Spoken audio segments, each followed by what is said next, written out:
I finished Pick Up the Pickle as a book about 6 months ago, and after a lot of futzing back and forth, I decided I wasn't going to publish it as a book, and instead I was going to do this, which is put a story a day on YouTube with the punchline, The Pickle. So that's what I've been doing. More news about that later. I tell you this because mostly I try to paraphrase what the story is and just tell it from memory because they're mostly my own stories. But in this case, I'm going to read it because there are some good lines in it, so I want to get them out. April 9th. Is it possible that some people have their souls switched at birth? Is it possible that this is some bizarre form of parapsychological trading places?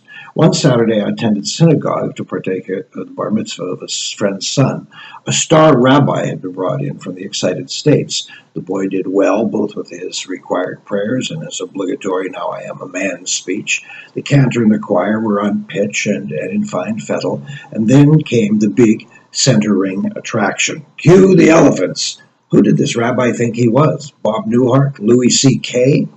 Clearly, Feynman, or whatever his name was, had wandered from his most deeply felt desire, a comic, passing time as a rabbi. Oy, how funny was he exactly? He was so funny that we all had to stare at our shoes and bite our lips so as to not express our embarrassment and outrage at his disregard for the occasion and the place.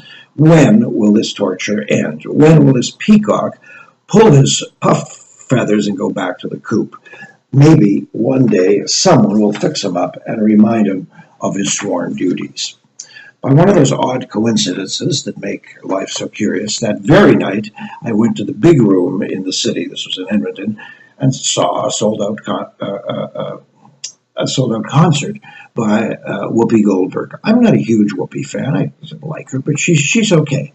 But I tell you, she was great that night. Here was this absolutely profane performer doing a 2-hour one-woman show in which she didn't drop the ball for a nanosecond. She was sharp and incisive, her timing was impeccable, and of course, she was hysterically funny. But here's the catch. Whoopi managed to be terribly funny talking about poverty, racism, abortion, prostitution, addictions, and a whole host of other festering ills that dominate so much of the North American urban landscape.